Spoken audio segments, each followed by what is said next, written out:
নামটা বাংলাদেশ, আমার বাড়ি ইন্ডিয়াতে। আমি সকলকে আন্তরিক শুভেচ্ছা এবং অভিনন্দন জানাই। সবাইকে সালাম আলাইকুম। ওয়ালাইকুম আর আসসালাম। আমি একটাই কথা বলতে চাই, আজকে আমি একজন প্রবাসী।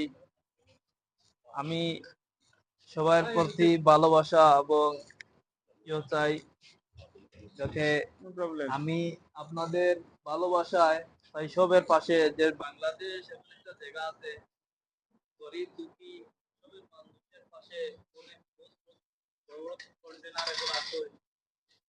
আর আমিও চাই এইরকম মানুষের পাশে থাকার, কিন্তু আমার তো এতটুকু সামর্থ্য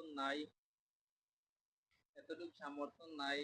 তারা এবার যদি কোনোদিন যদি আপনাদের দোয়া ভালোবাসা যদি সফলতা পাই, যে ইনশাআল্লাহ মানুষের পাশে চাই চাই আমিও দাঁড়ানি লাগি। আর ভিডিওটা বেশি করে লাইক করবেন, কমেন্ট করবেন, শেয়ার করবেন। আল্লাহ হাফেজ।